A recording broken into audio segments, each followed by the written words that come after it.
previous video we solved miscellaneous up to 6 number question. Now in this video we start to solve from 7. Now we also solve the question number 6 also in this video by other way. तो एक दूसरे तरीका से भी हम solve करेंगे और 7 से आप देखिएगा कि कुछ क्वेश्चन ऐसे मिलेंगे जो आपको थोड़ा टेक्निकल होंगे और ध्यान से देखिएगा और साथ में पूरे एक्सरसाइज को भी एक बार गौर कीजिएगा, उसको एक बार ऑब्जर्व कीजिएगा, तब जाकर इस एक्सरसाइज को बनाइए और देखिए तो आपको बहुत मज़ा आएगा और समझ में भी आएगा और ये आपके लिए बहुत बड़ा योगदान करेगा आगे चल के। आप देखिएगा कहीं ना कहीं इसका योगदान किस प्रकार होता है और मिसलेनियस बहुत कारगर है, इसको आप जरूर बनाइए। चलिए हम स्टार्ट करते हैं क्वेश्चन नंबर 7 से। 6 नंबर है, assume that P is equal to PB so that A is equal to B।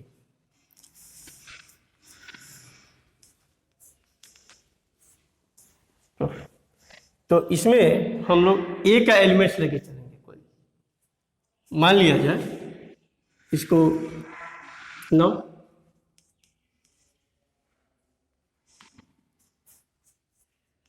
Given PA is equal to PP, ये दिया हुआ है। मान लिया जाए लेट कोई elements x belongs to A, ये A का एलिमेंट्स हुआ। तो जैसे A का एलिमेंट्स हुआ इसको सेट के रूप में ले आएंगे ये, तो it is a subset elements of power set of A, ये पावर सेट ऑफ A हो जाएगा। कारण क्या है, यह जो जैसे हम कहेंगे कि x बिलोंग्स टू A और यदि हम जैसे इसको घेर देंगे तो एक सेट बन जाएगा और यह is a subset of A हो जाएगा। एक सिचुएशन होता है जिसको आपको जानना चाहिए। तो ये एलिमेंट्स ऑफ A हुआ, तो कहने का मतलब क्या हुआ कि इसका जब एलिमेंट्स हुआ तब तो यह PB का भी एलिमेंट्स हो जाएगा। कारण क्या है कि ये PA इक्वल टू PB है, यह दे रहा है, गिवन है, तब तो इसका मतलब क्या हुआ कि x बिलोंग्स टू, तो यानी कि जो एलिमेंट्स A का है वह एलिमेंट्स B का हो रहा है, इसलिए A is a subset of B। और अगेन फिर उल्टा लगे चलते हैं, लेट मान लिया जाए y बिलोंग्स टू B, तब तो ये जो हो जाएगा y is belongs to power set of B, ये एलिमेंट्स हो जाएगा। क्योंकि यह जो जब B का एलिमेंट्स हुआ तो जैसे हम इसको घेर देंगे तो यह हो जाएगा सबसेट ऑफ B। इसको याद रखिएगा। और ये PA में बिलोंग करेगा क्योंकि यहाँ पर दे रहा है PA इक्वल टू PB, तब तो ये बिलोंग करेगा ही करेगा, और तब तो y बिलोंग्स टू A, तब तो यहाँ से B क्या हो गया सबसेट ऑफ। तो फ्रॉम 1 and 2 से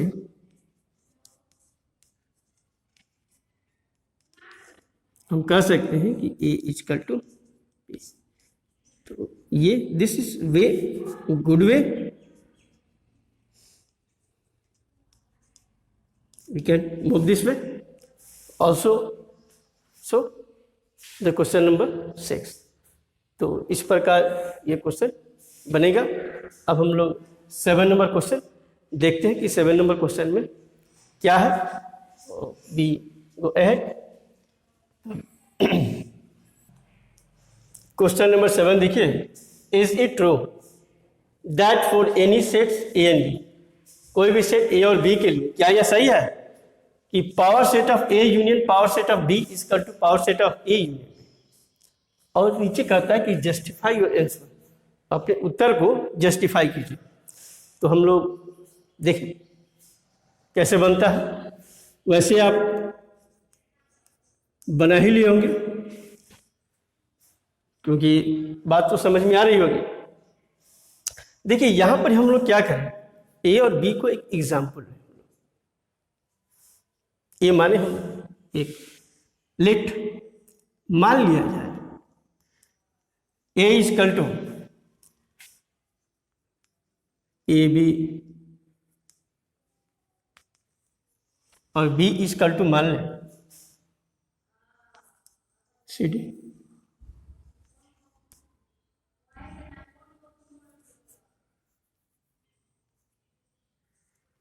ठीक, देखो जैसे गौर करो यहां पे पावर सेट ऑफ ए लिखने का कोशिश करो, तो यानी कि सबसेट होता है ये आएगा,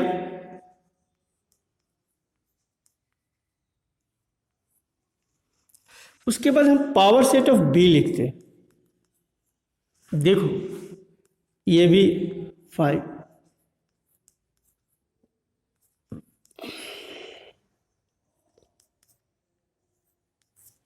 ये हुआ, और हम पावर सेट ऑफ, अब इसके बाद हम ए यूनियन बी निकालते हैं। ए यूनियन बी निकालो तो ए बी सी हो जाएगा, और हम कहें कि power set of A union B लिखो, तुम देखोगे ये ऐसा आएगा।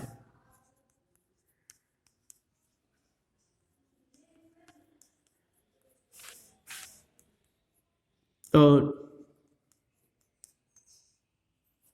ऐसा हो, अब जैसा क्या करो, P A union P B करो, दोनों को यूनियन करो तो देखो तो क्या आ जाएगा, 5 A B C A B B C, और भी कोई आएगा। अगर हम कहें कि क्या दोनों बराबर है, तुम गौर करो तो देखो, देखने को क्या मिलेगा कि ए बी है, बी सी ए नहीं है इसमें, और ए बी सी भी नहीं, इसीलिए ये बराबर नहीं होता है। Power set of A union power set of B is not equal to, ये is not equal to power set of A union B, इसलिए कह सकते हो hence given statement is not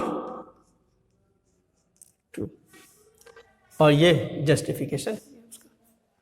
तो आप एक एग्जाम्पल के दे करके आप इसको जस्टिफाई कर सकते हैं कि ये स्टेटमेंट्स ट्रू नहीं है, सही नहीं है।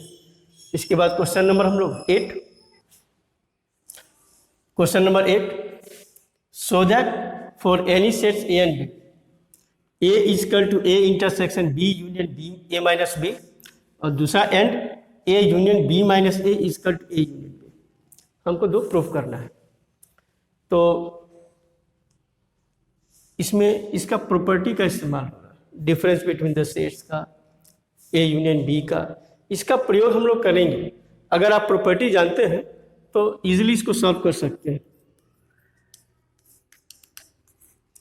हम लोग यहाँ पर ही इसके प्रॉपर्टी का इस्तेमाल करते हैं। पहले हम लोग इसको सॉल्व करेंगे। We have to so that A is equal to A intersection B union A minus B। देखिए इसके हम RHS से आगे बढ़े, RHS RHS से A intersection B union A minus B, इसके प्रॉपर्टी को अगर हम जानते हैं तो बहुत काम देगा। A minus B A intersection B complement होता है, अगर आपको याद हो तो याद होगा ही होगा। ये होता है, ये प्रॉपर्टी है A माइनस B, ये डिफरेंस बिटवीन सेट में जाइएगा या कंप्लीमेंट ऑफ द सेट में जाइएगा तो उसकी प्रॉपर्टी आपको देखने को मिलेंगे। ऐसा होता है A इंटरसेक्शन B कंप्लीमेंट। अब इसको देखिए, A यूनियन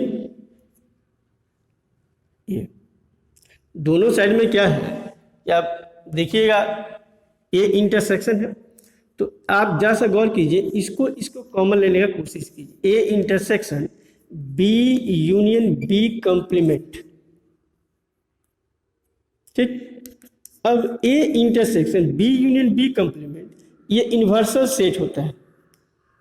ये आप कोई भी सेट के बारे में अगर देखे होंगे प्रॉपर्टीज में, देखिए A union A complement universal set, A से लिखा होगा या यू ही यहाँ पर यू का प्रयोग कर रहा है इन्वर्सल सेट का, ये इन्वर्सल सेट है। अब देखिए A इंटरसेक्शन U A के बराबर होता है, ये प्रॉपर्टी है A intersection U equal to A। तो यही RHS बराबर क्या आ गया, ये आ गया, यही क्या है LHS है।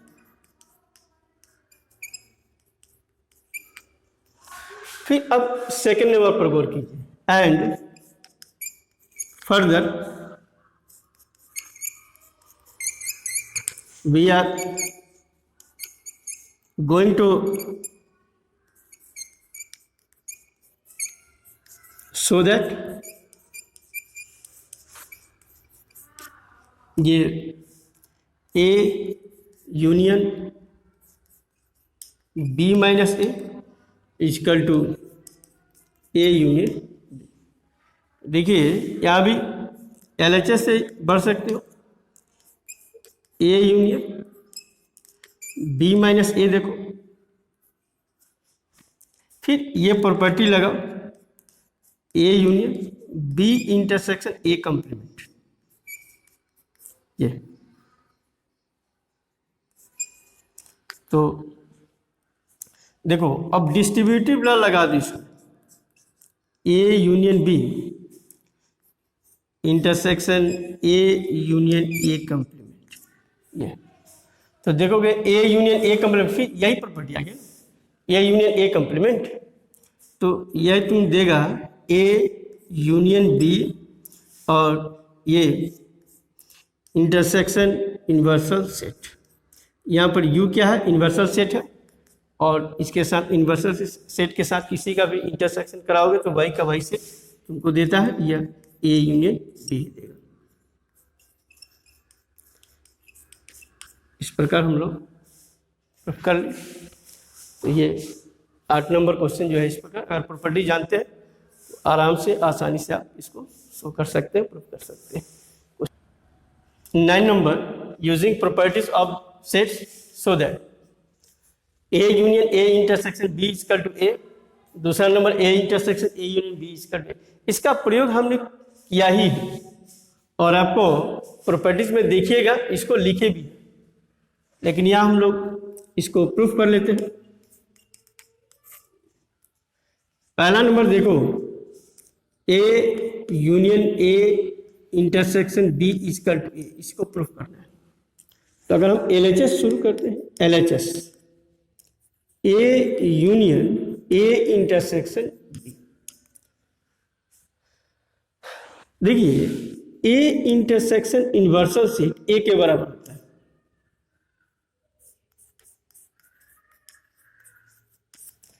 ये प्रॉपर्टी में देखे होंगे A इंटरसेक्शन इन्वर्सल सेट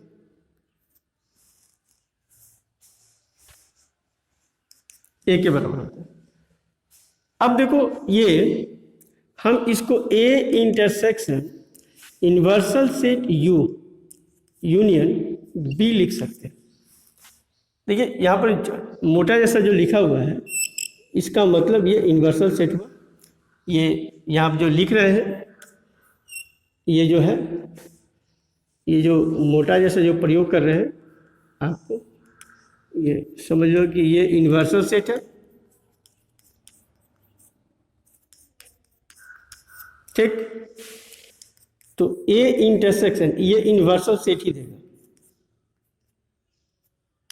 और तब ये देगा।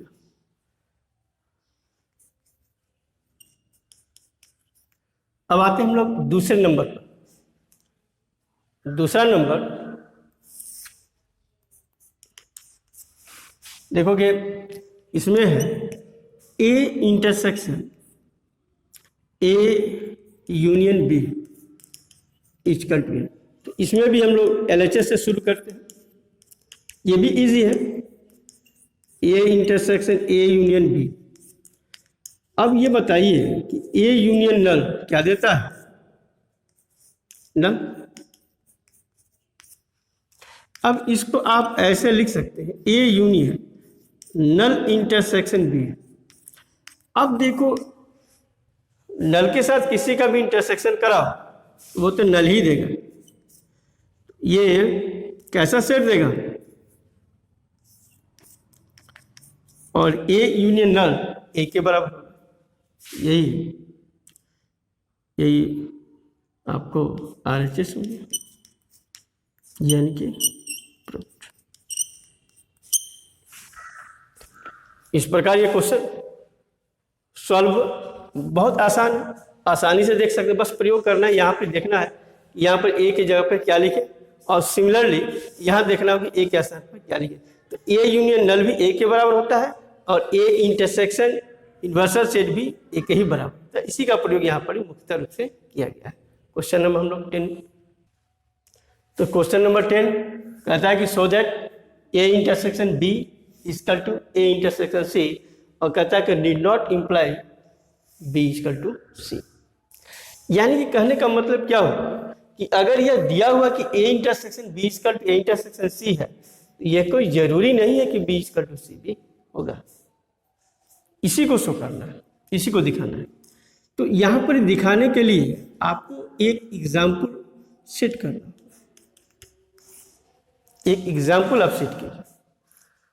मान लीजिए लेट ए इक्वल टू, हम ABC सेट किए, B इक्वल टू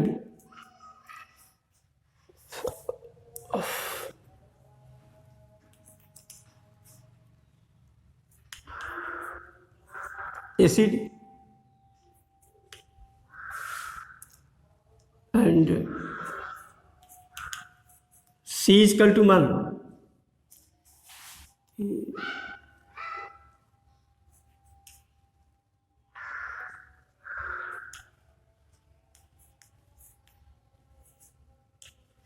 ACF। यहां तुम देख सकते हो कि A intersection B, A intersection B देखा जाए कॉमन क्या आ जाए AC, और कहा जाए कि ए इंटरसेक्शन सी निकालो, ए इंटरसेक्शन सी निकालोगे तो यहां भी क्या जाएगा AC। यहां पर ही क्या देख रहे हैं कि A intersection B equal to A intersection C तो हो रहा है, but A is not equal to B is not equal to C। B C के बराबर नहीं है, इसीलिए S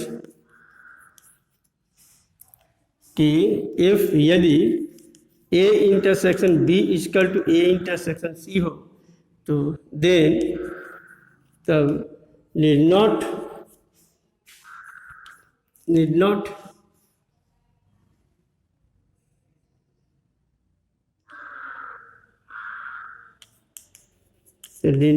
imply B equal to C।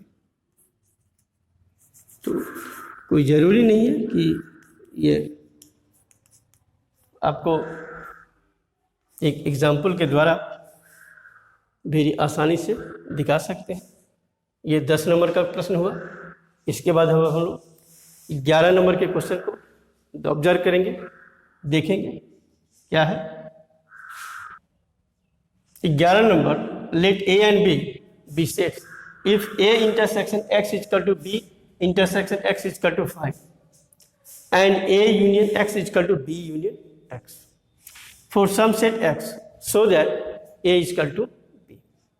तो दिखाना है कि ए बराबर बी। अब हियर देखो ए इज इक्वल टू, हम लोग जानते हैं, प्रॉपर्टीज भी जानते हैं कि A union A intersection x, just इसके पहले प्रॉपर्टी हम लोग पढ़े हुए, A union A intersection x. वैसे ए यूनियन 5 भी होता है, ए यूनियन 5 भी नल के ही बराबर होता है। और A intersection X B intersection X दिया हुआ है यहाँ पे, ये भी 5 है। तब तो देख सकते हो कि A union B, A union B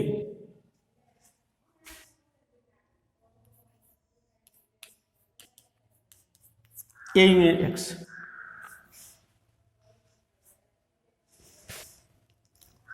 देखो यहाँ पे कि ए यूनियन बी और ए यूनियन एक्स। अब ये जो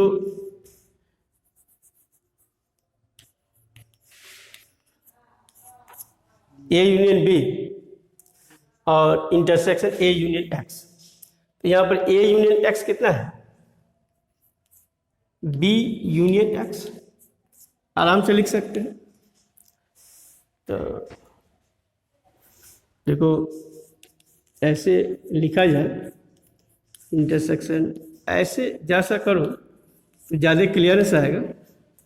तो देखो जो ये बी यूनियन, इसको जैसा एक साइड करो तो तुमको ए इंटरसेक्शन एक्स आ जाएगा और यूनियन बी आ जाएगा।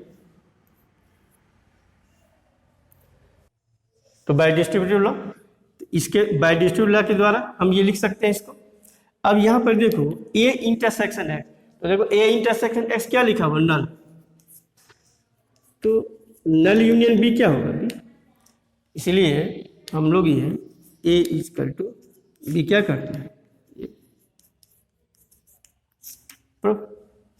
इस प्रकार ये क्वेश्चन नंबर 11 समाप्त होता है।